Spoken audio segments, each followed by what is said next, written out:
I like the view on the lake, but I think the water system is a bit old. Is there a way to change the pipeline? The neighborhood is not the best either, although there is a park nearby. The price would be justifiable if there was a kindergarten in the municipality. What do you think? Also, I think the lack of... I've got this sucker in my pocket, and he doesn't even know it. Before someone jumps into a conclusion of title exhorting deceit, let us dive into human nature and nurture. Unpredictability was crucial back in the days of saber-toothed pussycats and big woolly elephantus majorus. Being erratic was a matter of life and death, whether we were on a hunt or driving the enemy clans away. Nowadays we have become a bunch of complacent robots. Our lives are based upon predictability and doing same exact routines, at least weekdays, to maximize the feeling of completion. Most importantly, that includes dealing with people that surround us. The mind is a very versatile tool, and one of its features is that it helps us to map the environment, to make it easy to navigate through by making it more time efficient. For example, imagine that you have moved to another country or even a city. The first week or two you feel like a blind mole, totally confused, almost like a tourist on a vacation. So what happens next? You have your apartment as a starting point and begin slowly but surely to navigate further out by exploring the perimeter and establishing some familiar checkpoints for yourself. You are most aware at this point. Some time passes by and you become accustomed to environment, to means of a transport. You know where to find a grocery store and can convert the local monetary rates. In a split second, the mind enters the flow, the awareness slows down, and you do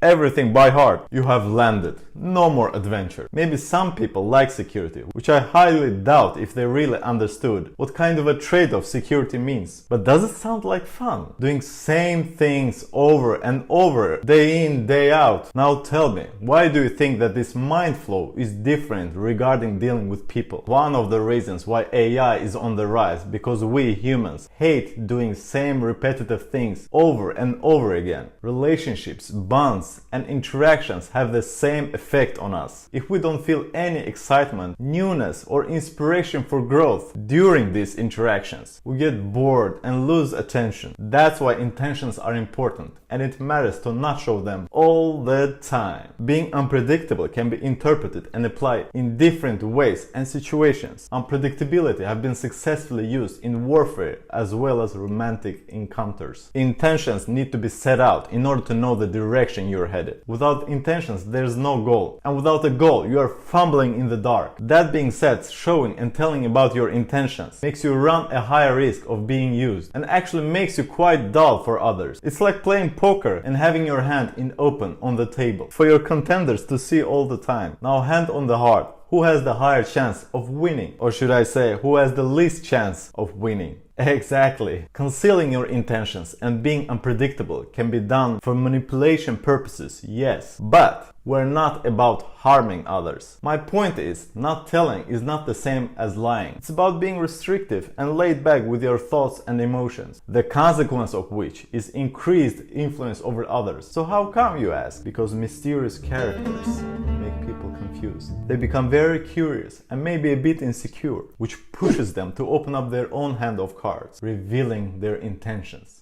Even studies have been done on people's reactions, dealing with inconsistent emotional behavior. Erratic attitude pushes them to make greater concessions compared to when they're dealing with predictability. Are you sold yet to the idea? Let's see 8 ways on how to become more unpredictable. Create confusion by not telling your intentions in a straight manner. No one can hold you to your words as being liar, which also makes your options open wide. Example: are you going to that party? It would be very fun to hang out actually. Do you think I'm cute? I like the way that dress looks on you. The key is to be vague. Be calm, don't blurt out things without putting a thought onto it. Restrain your tongue and assume slow attitude. I should brand that principle. I've been talking about slow attitude in previous videos. Basically, do everything slowly. Walking, talking, acting. When there's a silence in between, people may feel uncomfortable and reveal their own intentions before you even say anything. It works actually pretty good with secondhand online shopping. Never be reactive. Stop defensive behavior. When you're justifying your own attitude or have a need to convince everybody in your righteous methods of doing different things, you waste your time. All actions has an equal and opposite reaction. More you struggle arguing, more you reveal about your intentions and actually not accomplish anything. If you try to drive your fist through the wall, it will hurt you back and you won't be able to tear it down. Ask questions instead of doing the talking. The one who asks questions is the one who leads the conversation. People love to talk about themselves and you will accomplish a couple of things here. The one who talks will feel a connection with you. That's how people bond. You will not reveal anything about yourself. Being a good listener as you are and learn a lot about the other person. Do the opposite of the conventional behavior, of what is expected from you. You will recognize this urge to be like everybody else, asking same things and acting in a same way as others. Don't. It's boring and predictable. If you're on a date, don't ask what the person works with or where the person lives. Those questions are repetitive and they've heard them a lot. People juggle between several dates. Don't assume that you are the one.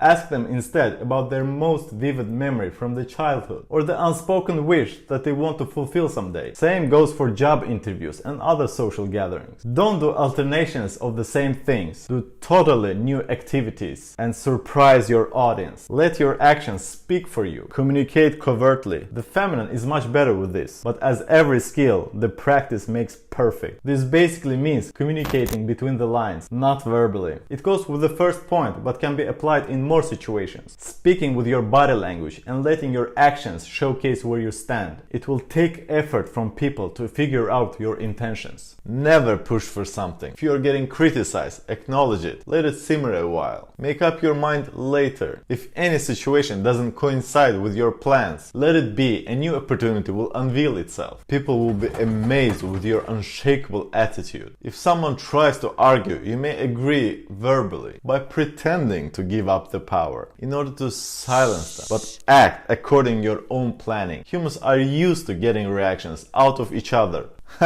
Don't bother. Go with the flow and people will follow your unpredictable lead. Change and upgrade your strategies all the time. Most important point, be mindful about the feedback that you get and adapt as you go. Never stagnate and become complacent. Not only you will gain power and influence, but also make your daily life more fun. These tips can be used in many different circumstances, be it dating, job interviews, parties, or other social gatherings. Be mindful of what they mean and have clear intentions for yourself. Also, you can recognize these patterns in other people, making it easier for you to read them. Mirror, mirror on the wall. Tell me. Hossein out.